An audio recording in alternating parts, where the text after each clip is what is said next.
Dalam nama Bapa dan Putera dan Roh Kudus.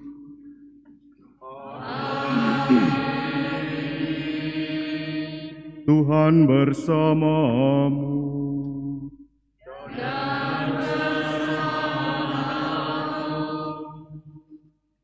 Ia akan memanggilku dan aku akan mendengarkan dia. Aku akan meluputkan dan memuliakannya. Dengan umur panjang akan kupenuhi dia.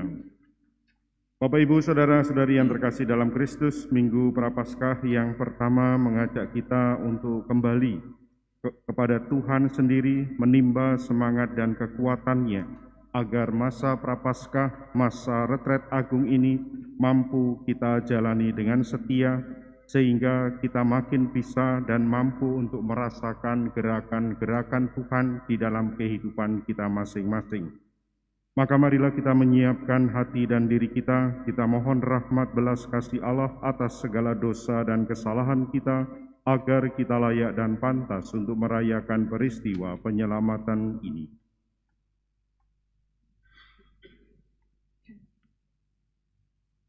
Kita ungkapkan tobat kita bersama-sama.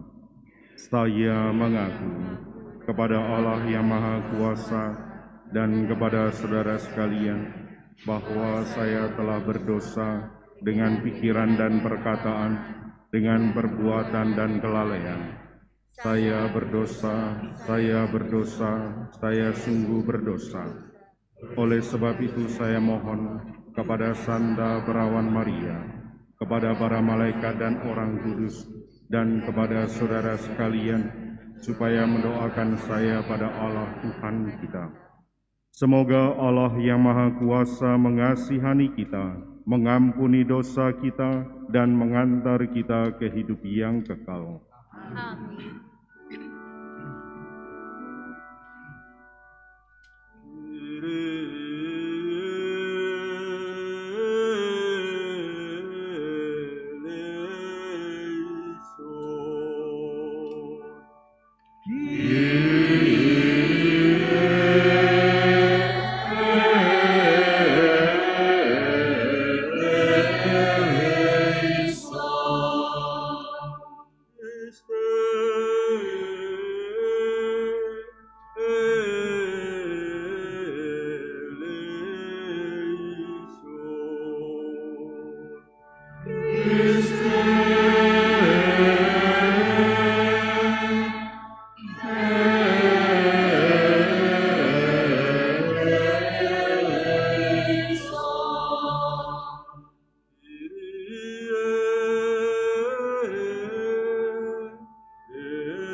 Marilah berdoa.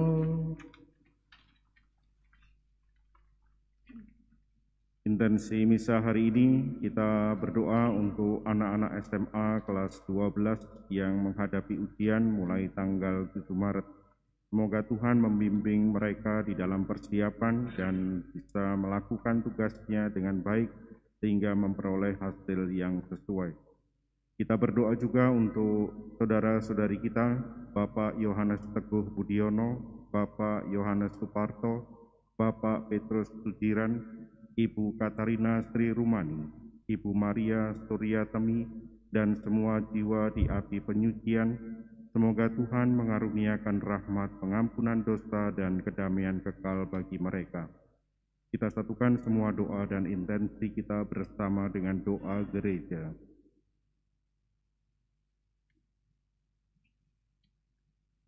Allah Bapa yang Maha Kuasa, ajarilah kami untuk menghayati panggilan kami sebagai pengikut Kristus yang sejati. Semoga kami tidak hanya hidup karena makanan jasmani saja, tetapi juga karena sabda yang Kau berikan kepada kami, melalui Yesus Kristus Putramu Tuhan kami, yang bersama dengan Dikau dalam persatuan Roh Kudus, hidup dan berkuasa Allah sepanjang segala masa. Amin.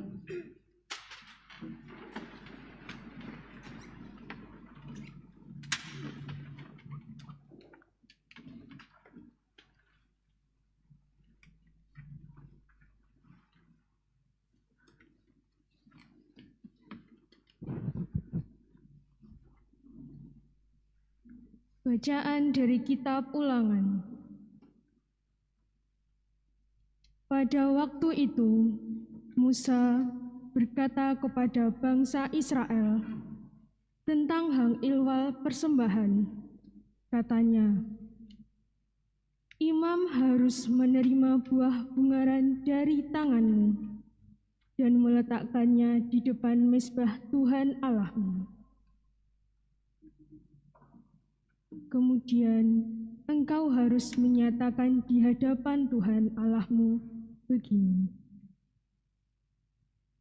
Dahulu bapakku, yaitu Yakub, adalah seorang Aram. Dia seorang pengembara. Ia pergi ke tanah Mesir dengan sedikit orang saja dan tinggal di sana sebagai orang asing. Tetapi di sana ia berkembang menjadi suatu bangsa yang besar, kuat, dan banyak jumlahnya. Ketika orang Mesir menganiaya dan menindas kami dan menyuruh kami melakukan pekerjaan yang berat, maka kami berseru kepada Tuhan, Allah nenek moyang kami. Lalu Tuhan mendengarkan suara kami. Ia memperhatikan kesengsaraan, kesusahan, dan penindasan terhadap kami. Lalu dengan tangan yang kuat dan lengan yang kuasa, dan dengan tanda serta mujizat-mujizat yang dahsyat, Tuhan membawa kami keluar dari Mesir. Ia membawa kami ke tempat ini dan memberikan kepada kami negeri ini, suatu negeri yang berlimpah-limpah susu dan madunya. Oleh sebab itu, di sini aku membawa hasil pertama dari bumi yang telah Kau berikan kepadaku, ya Tuhan. Kemudian, engkau harus meletakkan bahan persembahan itu di hadapan Tuhan Allahmu. Engkau harus sujud di hadapan Tuhan Allahmu. Demikianlah sabda Tuhan.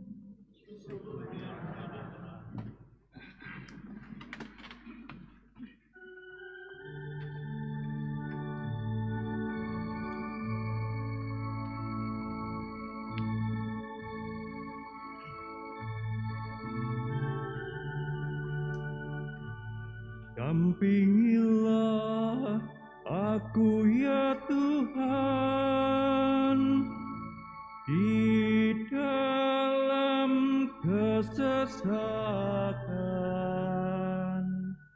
Dampingilah aku ya Tuhan di dalam kesesakan. Orang yang duduk dalam lindungan yang maha tinggi dan bermalam dalam naungan yang maha kuasa akan berkata kepada Tuhan, Tuhanlah tempat perlindungan dan kubu pertahananku, Allahku yang kupercayai. Dampingilah aku ya Tuhan di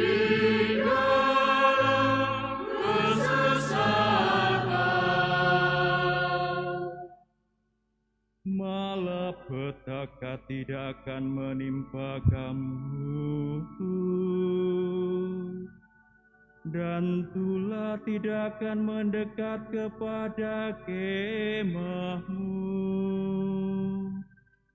Sebab malaikat-malaikat akan diperintahkannya untuk menjaga engkau di segala jalanmu. Dan tinggilah aku ya Tuhan, di dalam kesesakan.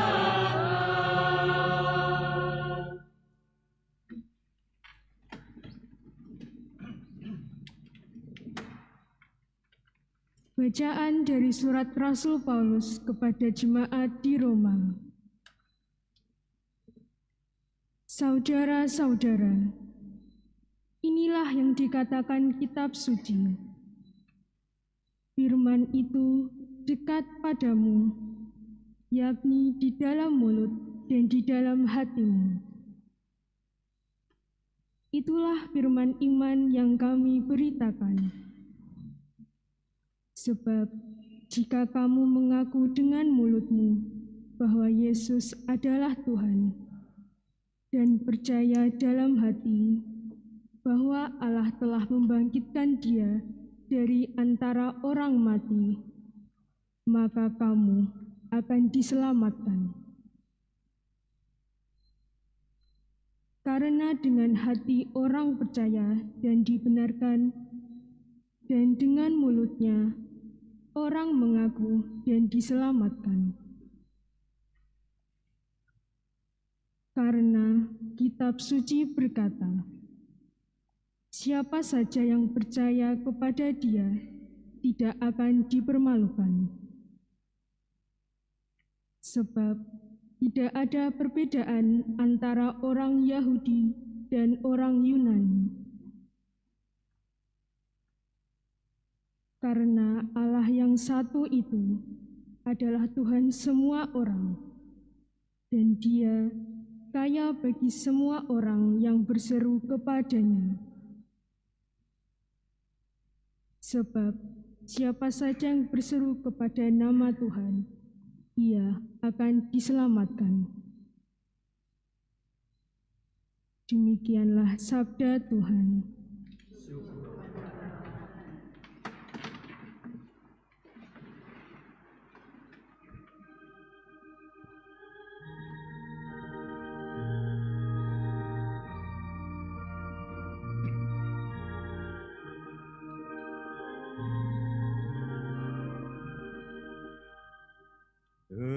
Terpujilah Kristus Tuhan,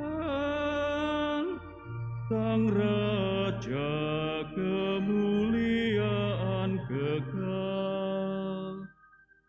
Terpujilah Kristus Tuhan, Sang Raja kemuliaan kekal.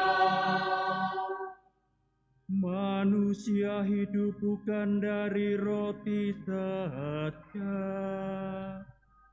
tetapi dari setiap firman yang keluar dari mulut Allah. Terpujilah Kristus Tuhan, Sang Raja kemuliaan kekal. Tuhan bersamamu. Inilah Injil suci menurut Santo Lukas.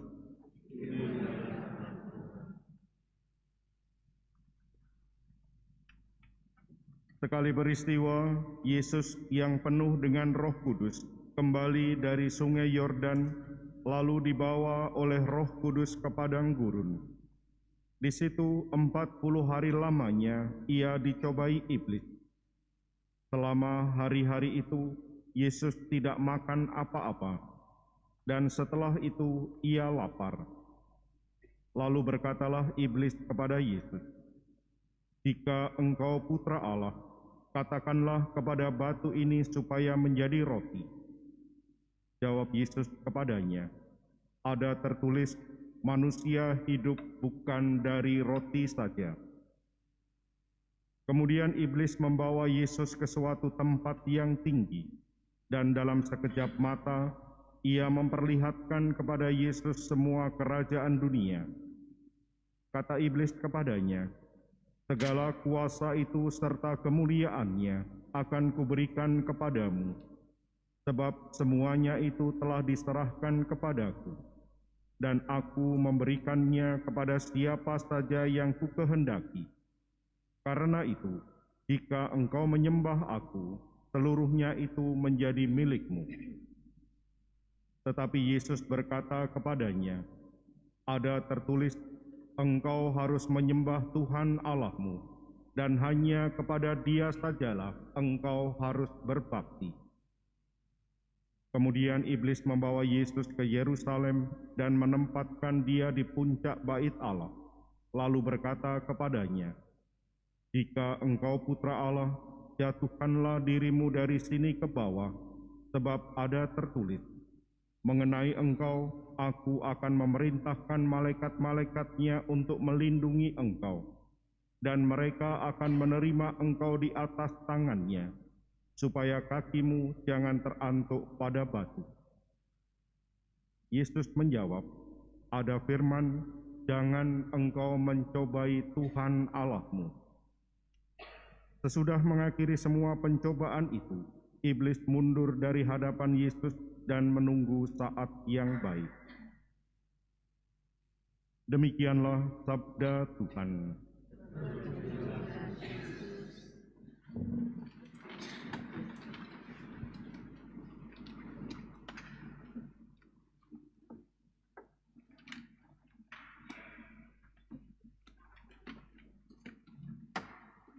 Paling tidak sudah ada kesempatan wajib bagi kita dua kali kita mengalami harus berpuasa dan harus berpantang, hari Rabu kemarin dan hari Jumat. Apa yang bisa kita rasakan di dalam kesempatan pengalaman ketika berpuasa dan berpantang? Satu hal yang jelas, kita merasa bahwa kita sedang membutuhkan makanan atau minuman atau hal-hal yang biasanya kita sukai. Tetapi karena ada niatan, ada kemauan, kehendak untuk berpuasa dan berpantang, apa yang kita butuhkan itu dan sungguh merasakan rasa keinginan, ingin sekali. Tetapi kemudian kita menahan diri. Kita mau mencoba untuk mengendalikan diri, menguasai diri, supaya tidak hanya menuruti apa yang kita rasakan bahwa inilah kebutuhanku. Pengalaman itu tentu juga sangat menarik kalau kemudian mau dan mampu untuk kita perdalam. Dan memang kita sedang ada di dalam masa puasa dan pantang, masa prapaskah, masa yang oleh gereja disebut retret agung. Karena masa ini kita bersama-sama menjalani retret, masa di mana kita diajak untuk lebih mendekatkan dan mencoba merasakan apa yang menjadi kehendak Tuhan di dalam kehidupan kita. Dan masa retret agung itu kemudian diiringi dengan sebuah sikap, sebuah tindakan bahwa kita mau mengurangi, mencoba menarik diri, menahan diri dari apa yang selama ini kita sukai. Kita berharap itu ada terus di dalam kehidupan kita. Yang paling jelas adalah soal makanan dan minuman. Tetapi lebih dalam dari itu adalah sebuah sikap, dorongan dari hati yang selama ini sering kali kita lakukan, terutama yang berhubungan dengan rasa kehendak yang bisa membawa kita jatuh di dalam dosa. Bapak, Ibu, saudara-saudari yang terkasih dalam Kristus, Dalam Minggu Prapaskah pertama ini kepada kita dihadapkan sebuah peristiwa. Yesus sendiri juga menjalani masa puasa dan pantang itu. Ia pergi ke padang gurun. Sebuah situasi yang sangat berbeda dari kehidupan sehari-hari. Dan disinilah kemudian kita juga diajak untuk belajar. Beranikah kita kemudian menempatkan diri pada situasi yang berbeda dari kehidupan kita sehari-hari. Memang kita tidak diajak untuk seperti Yesus, meninggalkan semua, kemudian selama 40 hari kita meninggalkan semuanya ada di tempat yang sunyi. Tetapi pernahkah kemudian kita mencoba untuk berani, terutama dalam masa Prapaskah ini? Katakanlah situasi doa. Kalau kita datang ke gereja, kita mau mengikuti misa, paling tidak saya melihat kebanyakan dari kita datang jauh sebelum perayaan Ekaristi dimulai. Entah itu 10 menit, entah itu 15 menit, entah itu setengah jam sebelumnya. Mau mencoba merasakan. Dan kalau kita membayangkan bahwa di tempat yang sepi, sunyi, mendekatkan diri kepada Tuhan, gambarannya seperti dalam bacaan Injil yang baru kita dengar, di padang gurun, jauh dari keramaian. Pernahkah kemudian kita mencoba mengalami bahwa di dalam gereja pun, dalam situasi hening ketika kita mau mempersiapkan diri dan ada dalam suasana hening itu, kita bisa melihat dan merasakan dengan jelas bahwa di tempat-tempat sepi, sunyi seperti itulah kemudian kita bisa mengenal dengan jelas apakah kita akan digerakkan oleh Roh sendiri, Roh Tuhan sendiri, ataukah membiarkan diri digendong oleh roh yang lain. Tidak harus di padang gurun, tidak harus melarikan diri, memisahkan diri dari kehidupan yang ramai, dari kehidupan biasa. Tetapi coba, ketika mempersiapkan diri mengikuti perayaan Ekaristi, kalau biasanya 5 menit sebelumnya berdoa, mempersiapkan hati dan diri untuk mengikuti perayaan Ekaristi, ada dalam keheningan di dalam gereja, mau mengikuti perayaan Ekaristi, coba memperpanjang sendiri. Masa 40 hari yang dijalani Yesus di padang gurun, salah satunya menggambarkan itu. Ada kehendak, ada niatan untuk menambah waktu keheningan itu. Kalau biasanya 1 menit, coba 2 menit. Kalau biasanya 5 menit, coba 10 menit. Dan situasi sunyi itu tidak harus di padang gurun. Bahkan ketika di dalam gereja pun, kita merasakan itu. Dan justru disitulah kemudian kita menghadapi tantangan yang sungguh nyata. Karena di situ dalam kesunyian itu, kita mengenal, merasakan dengan jelas apakah yang kita rasakan itu menjadi sebuah kehendak dari Tuhan ataukah kehendak dari yang lain. Dalam situasi hening, dalam situasi doa, mempersiapkan diri, bisa saja kemudian pikiran kita masuk tiba-tiba. Apakah tadi kompornya sudah saya matikan? Apakah tadi pintu sudah saya tutup? Ada gangguan-gangguan seperti itu. Dan disitulah kemudian kita merasakan dengan jelas tantangan-tantangan. Dan kita masuk ke dalam diri kita, dalam kehidupan kita. Seperti Yesus yang dihadapkan pada 3 pencobaan akhir. Dan semuanya mengarah kepada satu hal, aku, diriku. Dan kebutuhan-kebutuhan kita, kebutuhan dasar yang menjadi penyebab dari apa yang kemudian menjauhkan kita dari Roh Kudus sendiri, dari Allah sendiri. Dan kita belajar dari Yesus hari ini. Ketika dalam situasi diri, keadaan yang lemah. Karena memang kita berpuasa, berpantang. Dan dalam situasi itu kita bisa merasakan sendiri, mengalami sendiri. Ketika aku merasa butuh, ketika aku merasa kepingin sesuatu. Dan karena berpuasa, karena berpantang, kita merasa lemah. Ada tekanan di situ. Dan ketika godaan itu datang, kita dengan mudah emosi negatif kita muncul.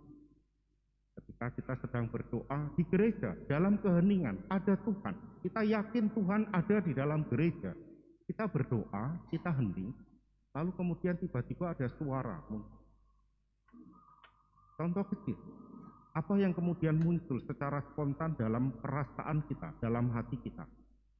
Bukankah itu kemudian mengembalikan kita kepada 3 pencobaan yang hari ini dihadapkan kepada kita? Semuanya berpusat kepada dia. Ketika aku merasa butuh dan aku punya kuasa, aku punya kemampuan, apakah kemudian dengan mudah itu dituruti? Dan iblis ternyata seperti yang kita dengar dalam bacaan Injil hari ini, bisa memakai kata-kata ayat-ayat kitab suci untuk menjauhkan orang dari kehendak Allah sendiri. Ada tertulis, kamu bisa menjadikan batu ini menjadi roti. Bersabdalah saja. Dihadapkan kuasa juga, kemuliaan, dan kita selalu menginginkan itu. Paling tidak ada kecenderungan dalam diri setiap orang bahwa setiap orang ingin punya kuasa, ingin dimuliakan, kepingin dipuji. Dan iblis mengatakan itu kepada Yesus, kalau engkau menyembah aku, semuanya ini akan kuberikan kepadamu. Dan kehendak itu kemudian dalam situasi sunyi itulah Yesus mengatakan, hanya kepada Allah sajalah engkau harus berbakti. Dan akhirnya ketika semuanya itu tidak mampu, percobaan yang selalu ada di dalam setiap peristiwa kehidupan kita, terutama ketika peristiwa kehidupan yang menimpa kita tidak kita harapkan, kita kemudian bisa menyuruh Allah. Dan iblis mengatakan, kalau engkau menjatuhkan diri, malaikat-malaikat itu akan menopangmu, mendukungmu. Allah akan menolong. Dan keinginan kita adalah saat ini, hari ini, harus saat inilah Allah menolong. Karena peristiwa hidup yang dialami, yang diungkapkan. Dan Allah ternyata dipaksa untuk melayani kebutuhan keinginan kita. Bapak Ibu Saudara-saudari yang terkasih dalam Kristus, peristiwa Yesus ada di padang gurun menggambarkan situasi kita juga. Beranikah kita memperpanjang waktu keheningan yang biasa kita lakukan? Dan dalam keheningan itu tidak peduli tempatnya di mana. Bahkan ada di dalam gereja. Ketika kita ada di dalam kesunyian, mau mendekatkan diri kepada Allah, disitulah kemudian kita mengenal dengan jelas, mengenal, mengetahui apa yang kemudian dihadapkan kepada kita. Apakah kemudian kehendak Allah yang kita dengarkan, ataukah kehendakku yang kemudian kita mau untuk dijalankan? Dan ketika berpantang, ketika berpuasa, kita menempatkan diri dalam situasi yang lemah. Tetapi justru disitulah kemudian kita bisa makin mengenali kepada siapa kita bersandar. Kepada kekuatanku, kepada kekuatan-kekuatan yang lain, atau akhirnya harus berjalan terus menuruti apa yang menjadi kehendak Allah. Dan pilihan Yesus jelas, kehendak Allah yang kemudian dimuliakan. Dan kemudian dikatakan di situ, iblis menunggu saat yang tepat. Dan setelah kita berhasil melalui peristiwa itu, apakah kemudian semuanya akan selesai? Ternyata tidak. Godaan-godaan, tantangan-tantangan itu selalu ada. Yesus sendiri pun mengalami pada saat yang paling berat. Kita ingat ketika Yesus ada di Getsemani, ia mengalami tekanan yang jauh lebih berat. Melihat sendiri, mengalami sendiri, muridnya mengkhianati dia. Dan dalam doa itulah Yesus juga mengungkapkan kelemahan-kelemahannya, mengungkapkan keinginannya. Bapa, kalau memungkinkan, biarlah peristiwa ini, biarlah salib ini berlalu. Tetapi jadilah kehendakmu, bukan kehendak. Masa puasa dan pantang mengajak kita untuk kembali kepada kelemahan diri kita, kembali kepada keaslian siapa diri kita di hadapan Allah. Dan dalam situasi itulah kepada kita dihadapkan. Apakah kita mau untuk dibimbing, digendong oleh Roh Kudus sendiri, ataukah digandeng oleh kekuatan-kekuatan yang lain, yang ternyata menjauhkan diri kita dari Allah sendiri.